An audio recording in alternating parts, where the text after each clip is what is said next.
Sa ngalan ng Ama at ng Anak at ng Espiritu Santo, Amen. ang pagpapala ng ating Panginoong Hesukristo, ang pag-ibig ng Diyos Ama, at ang pakikipagkaisa ng Espiritu Santo naway sumainyong lahat. At sumaiyo rin. Mga kapatid, tinipon tayo bilang mga kaanib na angkan ng Diyos, kaya dumulog tayo sa maawaing Panginoong nagpapatawad ng lubos. Sinugong tagapagpagaling sa mga nagsisisi, Panginoon, kaawaan mo kami. Panginoon, kaawaan mo kami. Dumating na tagapaganyayang mga makasalanay magsisi, Kristo, kaawaan mo kami. Kristo, kaawaan mo kami. Nakaluklok ka sa kanan ng Diyos Ama para ipamagitan kami. Panginoon, kaawaan mo kami. Panginoon, kaawaan mo kami. Kaawaan tayo ng makapangyarihang Diyos, patawarin tayo sa ating mga kasalanan, at patnubayan tayo sa buhay na walang hanggan. Amen. Manalangin tayo. Ama naming makapangyarihan, pahintulutan mong kami maging dapat lumigaya kapag ang iyong anak ay nagpakita kasama ng mga banal sa piling niya, pakundangan sa aming pagdiriwang na masaya sa pagkabuhay niyang amin ngayong sinasamba. Sa pamamagitan niya kasama ng Espiritu Santo magpasawalang hanggan. Amen. Maupo ang lahat.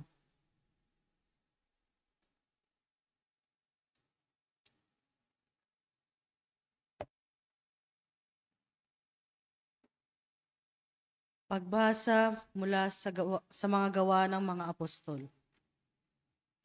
Noong mga araw na iyon, ang mga nagatid kay Pablo ay sumama sa kanya hanggang sa Atenas. Pagkatapos, nagbalik sila sa Berea. Taglay ang bilin ni Pablo kina Silas at Timoteo, na sumunod sa lalong madaling panahon. At si Pablo ay tumayo sa harap ng kapulungan ng Areopago at nagsalita. Mga taga-Atenas, napapansin kong buhos na buhos ang inyong kalooban sa relihiyon. Sapagkat sa paglalakad ko sa lungsod at pagmamasid sa mga simbahan ninyo, nakakita ako ng isang dambanang may nakasulat na ganito: sa Diyos na hindi nakakakilala. Ang inyong sinasamba kahit hindi ninyo kilala ang siya kong ipinapahayag sa inyo. Ang Diyos na gumawa ng sanlibutan at ng lahat ng naroroon, ang siyang Panginoon ng langit at lupa. Kaya't hindi siya tumatahan sa mga templong ginawa ng tao. Hindi sa siya'y nangangailangan ng anuman, kaya siya pinaglilingkuran ng tao, sapagkat siya ang nagbibigay ng buhay, hininga at ng lahat ng bagay sa sangkatauhan. Mula sa isa'y nilikha niya ang lahat ng lahi sa balat ng lupa. Itinakda niya ang kanya-kanyang panahon at hangganan. Ginawa niya ito upang hanapin nila ang Diyos. Baka sakaling sa kanilang pag-aapuhap ay matagpuan siya. Ang totoo, hindi naman siya malayo sa bawat isa sa atin. Sapagkat hawak niya ang ating buhay, pagkilos at pagkatao. Tulad ng sinabi ng ilan sa inyong mga makata, tayo nga'y mga anak niya. Yamang tayo'y mga anak ng Diyos, huwag natin akalain na siya ay tulad ng larawang ginto, pilak o bato, na pawang likha ng isip at kamay ng tao. Mahabang panahon, di pinansin ng Diyos ang di pagkakilala sa kanya ng tao. Ngunit ngayon na iniuutos niya na magsisi lahat, talikdan ang kanilang masamang pamumuhay, sapagkat itinakda na niya ang araw ng paghuhukom sa sanlibutan. At ito'y buong katarungan niyang gagawin sa pamamagitan ng kanyang hinirang. Pinatunayan niya ito sa lahat, nang buhayin siyang muli ng ang taong iyon. Nang marinig nila ang sinabi ni Pablo tungkol sa muling pagkabuhay, tinuya siya ng ilan, ngunit sinabi naman ng iba, ibig namin kayong mapakinggan uli tungkol dito. At umalis doon si Pablo. May ilang sumama sa kanya at sumampalataya sa Diyos. Kabilang dito si Dionisio na isa sa mga bumubuo ng kapulungan ng Areopago. May sumama ring babaeng nagngangalang Damaris at mga iba pa. Pagkatapos, umalis si Pablo sa Atenas at nagtungo sa Corinto. Ang salita ng Diyos. Salamat sa Diyos. Salmong tugunan ang ating pong itutugon. Ang kadakilaan ng Diyos sa lupa't langit ay lubos. Tayo pong lahat. Ang kadakilaan ng Diyos sa lupa't langit ay lubos. Purihin ang Diyos nitong kalangitan. Kayo sa itaas, siya'y papurihan. Ang lahat ng anghel, magpurit magdiwang. Kasama ang hukbo, roong karamihan. Tugon. Ang kadakilaan ng Diyos sa lupa't langit ay lubos. Pupurihin siya ng lahat ng tao. Hari at prinsipe lahat ng pangulo. Babae't lalaki, mga kabataan. Matatandang tao't kaliit-liitan. Tugon. Ang kadakilaan ng Diyos sa lupa't langit ay lubos. Sa ngalan ng poon, lahat ay magpuri. Ang kanyang pangalay, pinakamaigi. Sa langit at lupa'y walang kasimbuti. Tugon. Ang kadakilaan ng Diyos sa lupa't langit ay lubos. Siyang nagpalakas sa sariling bansa, kaya't pinupuri ng piniling madla. Ang bayang Israel, mahal niyang lubha. Tugon. Ang kadakilaan ng Diyos sa lupa't langit ay lubos. Tumayo po ang lahat.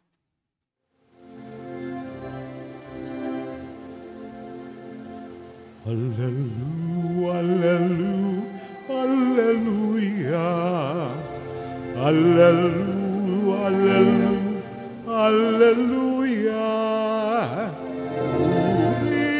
Purihin ang Diyos, hallelujah.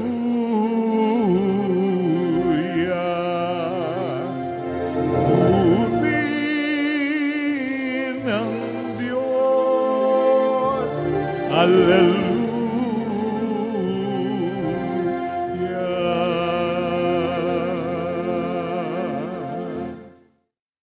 Sumainyo ang Panginoon. At sumaiyo rin. Ang mabuting balita ng Panginoon ayon kay San Juan. Papuri sa iyo, Panginoon.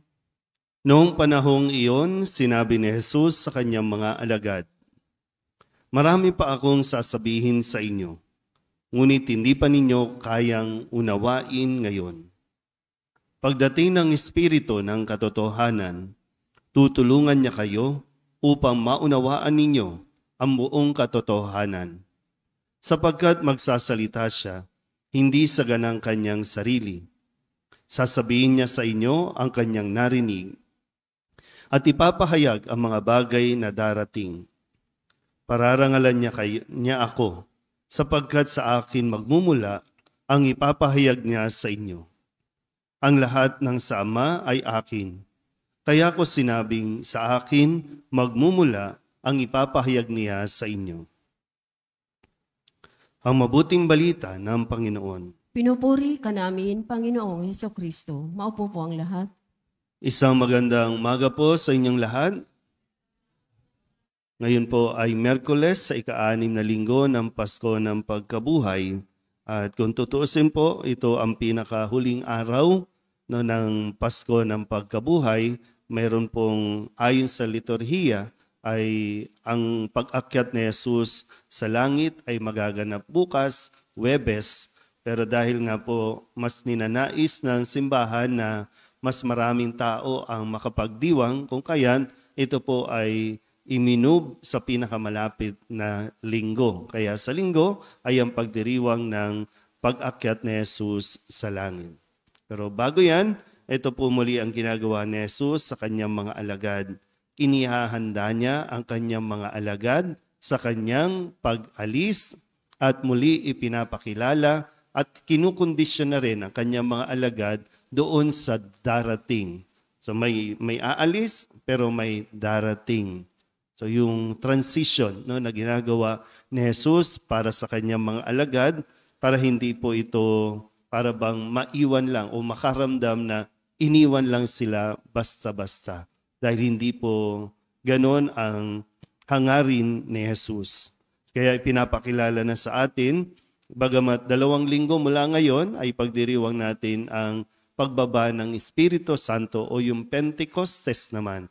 Pero ito nga po, no, ay pinapauna na ni Jesus na pagdating ng Espiritu ng katotohanan, tutulungan niya ang mga alagad na maunawaan ang buong katotohanan. Parang maganda rin po, no, na ito yung isang bagay na kailangan matutunan ng mga tao. Mahirap po kasi yung maging possessive, no, ang isang tao na para bang siya lang dapat. Na kahit umalis na siya, ang gusto niya, siya pa rin dapat ang kinikilala, siya pa rin siya pa rin ang mahal, siya pa rin ang walang ibang pwedeng tumanggap, walang ibang pwedeng pumalit. Di ba may mga ganyang tao na yung pag-iisip, at mahirap din yun, no? Mahirap yun na kaya po kadalasan ang ibang mga simbahan o ibang mga sekta, community, hindi nagtatagal dahil kapag nawawala ang kanilang founder, ang kanilang nagtayo, nawawala din yung buong miyembro. Unti-unti nawawala dahil nga nagkakanya-kanya, nagkakahiwa-hiwalay.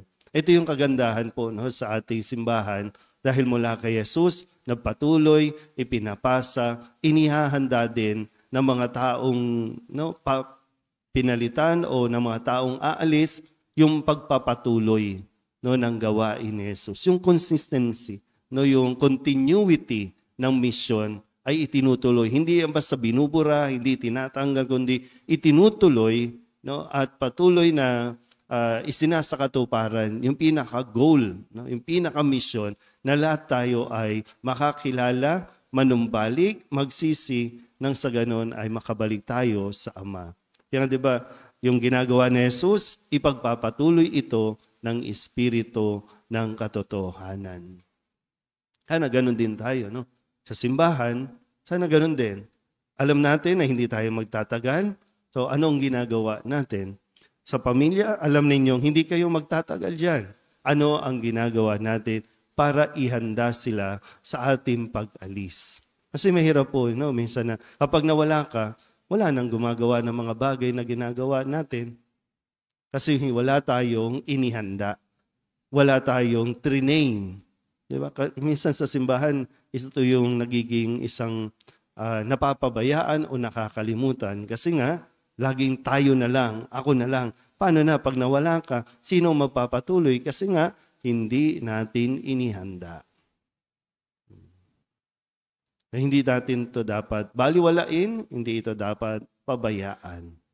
Pero lagi po, no, huwag natin kakalimutan, naririyan ang Espiritu ng katotohanan, ang Espiritu, ang patnubay na gagabay sa ating lahat. Amen? Magsitayo po ang lahat at sabay-sabay natin dadasalin ang Oratio Imperata.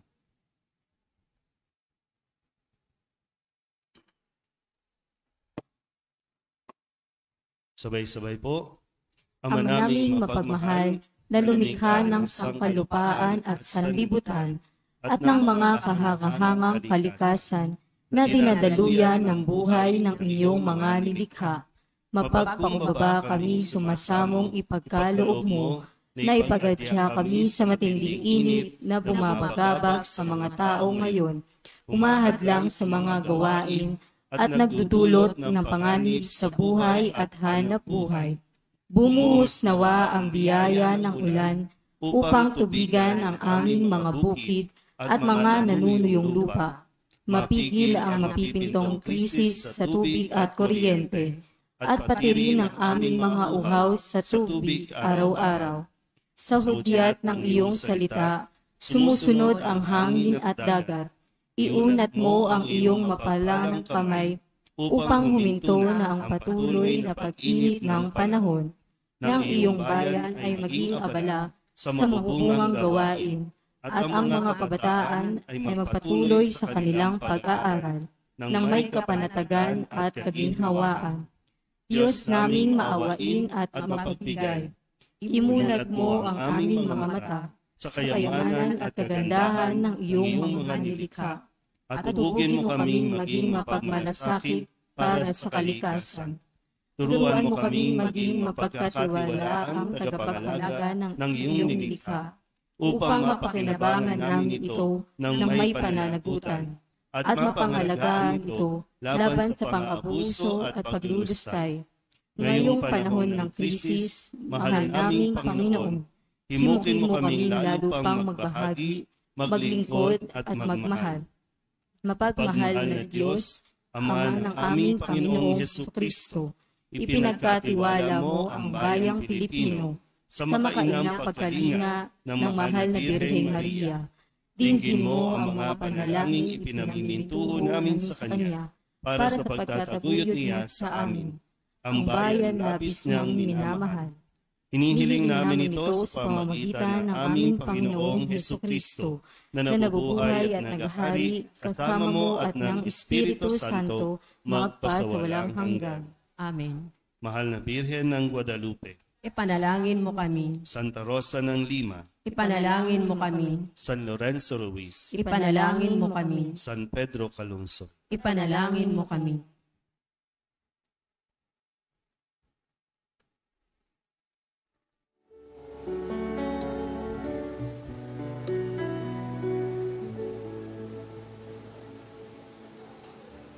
Alay namin aming buhay, bawat gala at lumbay,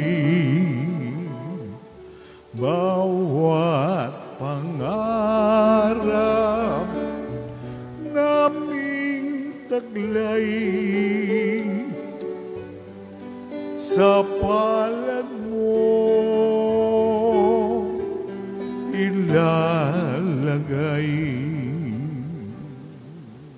Manalangin kayo mga kapatid upang bagay natin ay kalugdan ng Diyos amang makapangyarihan. Tanggapin nawa ng Panginoon itong paghahain sa iyong mga kamay, sa kapurihan niya at karangalan sa ating kapakinabangan at sa buong sambayanan niyang banal.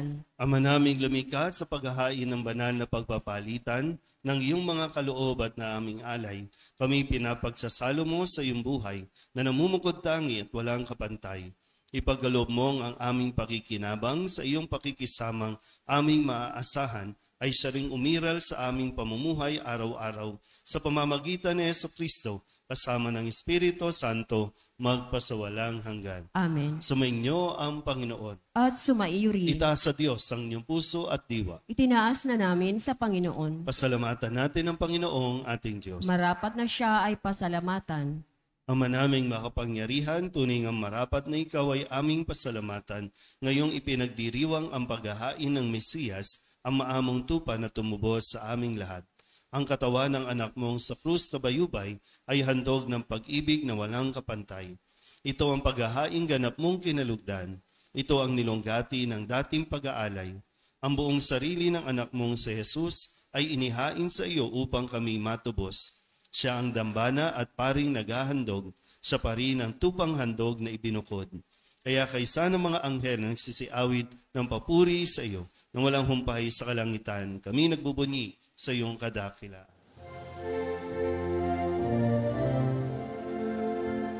Santo, Santo, Santo, Panginoong Diyos na makapangyarihan, napupuno ang langit at lupa ng kaluwalhatian mo.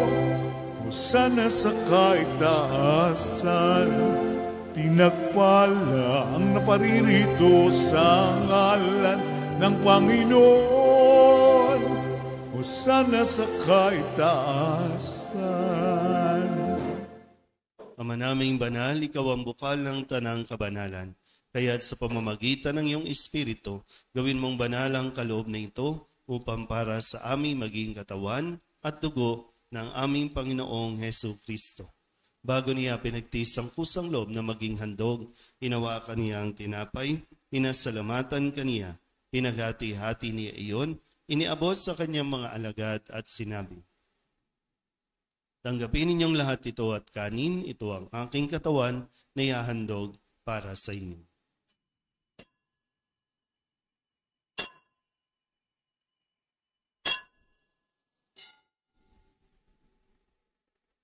Hindi naman nang matapos ang hapunan, hinawakan niya ang kalis, muli kaniyang pinasalamatan.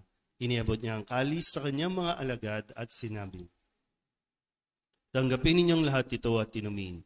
Ito ang kalis ng aking dugo, ng bago at walang hanggang tipan. Ang aking dugo na ibubuhos para sa inyo at para sa lahat sa ikapagpapatawad ng mga kasalanan. Gawin ninyo ito sa pag-alaala sa akin."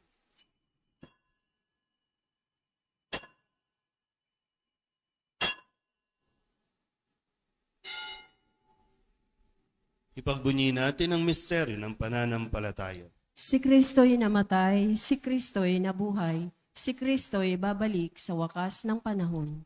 Ama, ginagawa namin ngayon ang pag-alaala sa pagkamatay at muling pagkabuhay ng iyong anak. Kaya tiniaalay namin sa iyo ang tinapay na nagbibigay buhay at ang kalis na nagkakaloob ng kaligtasan. Kami nagpapasalamat dahil kami iyong minarapat na tumayo sa harap mo para maglingkod sa iyo. Isinasamo namin kami magsasalo-salo sa katawan at dugo ni Kristo ay mabuklod sa pagkakaisa sa pamamagitan ng Espiritu Santo. Ama, lingapin mo ang iyong simbahang laganap sa buong daigdig. Puspusin mo kami sa pag-ibig kaysa ni Francisco na aming Papa at ni Jose na aming Obispo at ng Tanang Kaparian. Alalahanin mo si Dennis sa tinawag mo mula sa daigdig na ito. Noong siya'y binyagan, siya'y nakaisa ni Kristo sa pagkamatay. Ngayong siya'y pumanaw, naway makaisa siya ni Kristo sa pagkabuhay. Alalahanin mo rin ang mga kapatid naming nahimlay na may pag-asang sila'y muling mabubuhay, gayon din ang lahat ng mga pumanaw. Kawaan mo sila at patuloyin sa iyong kaliwanagan. Kawaan mo at paginapating kaming lahat na makasalo sa iyong buhay na walang wakas. Kaysa na mahal na Birhen Maria na ina ng Diyos, ng kabiyak ng puso niyang si San Jose. Kaysa ng mga apostol at ng lahat ng mga banal na namuhay dito sa daigdig ng kalugod-lugod sa iyo, may pagdiwang nawa namin ang papupuri sa ikararangal mo sa pamamagitan ng iyong anak na aming Panginoong Hesus Kristo. Sa pamamagitan ni Kristo, kasama niya sa Kanya, ang lahat ng parangal at papuri ay sa iyo, Diyos Amang makapangyarihan, kasama ng Espiritu Santo, magpasawalang hanggan. Amen. Amen. Amen.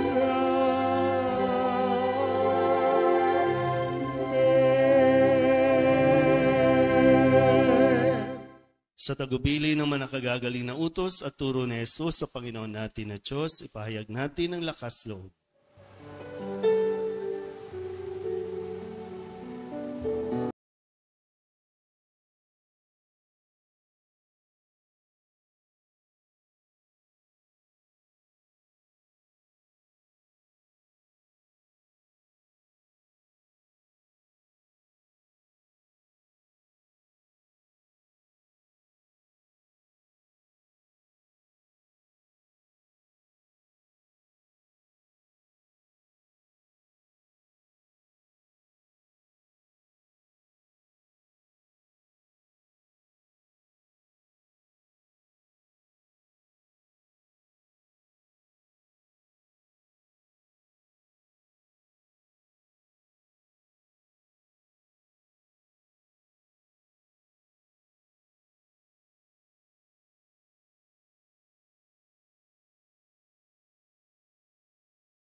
Pagkalooban ng kapayapaan araw-araw, iligtas sa kasalanan at ilayo sa lahat ng kapahamakan, samantalang aming pinananabikan ang dakilang araw ng pagpapahayag ng tagapagligtas naming si Hesu Kristo. Sapagkat iyo ang kaharian at ang kapangyarihan at ang kapurihan magpakailanman. Amen. Panginoong Hesu Kristo, sinabi mo sa iyong mga apostol, kapayapaan ang iniiwan ko sa inyo, ang aking kapayapaan ang binibigay ko sa inyo.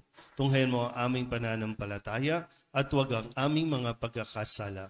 Pagalooban mo kami ng kapayapaan at pagkakaisa ayon sa iyong kalooban, kasama ng Espiritu Santo, magpasawalang hanggan. Amen. Ang kapayapaan ng Panginoon ay laging sumainyo. At sumaiyo rin. Magbigayin po tayo ng kapayapaan sa isa't isa.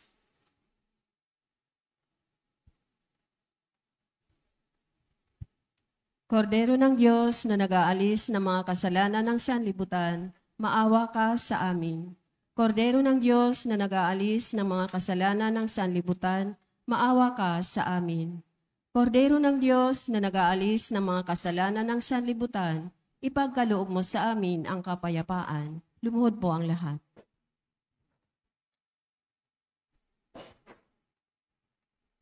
Ito ang kordero ng Diyos. Ito ang nag-aalis ng kasalanan ng sanlibutan.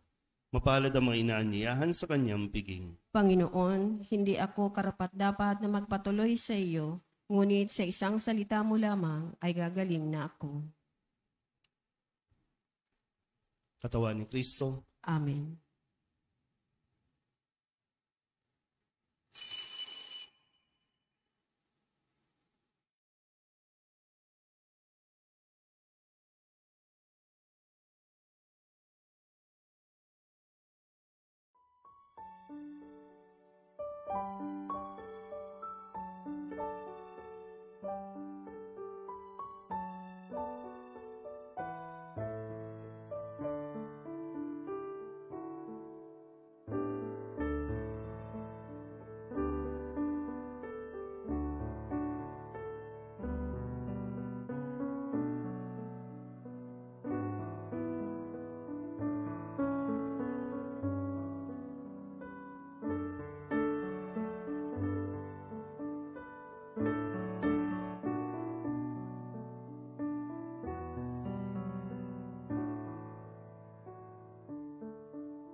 Manalangin tayo.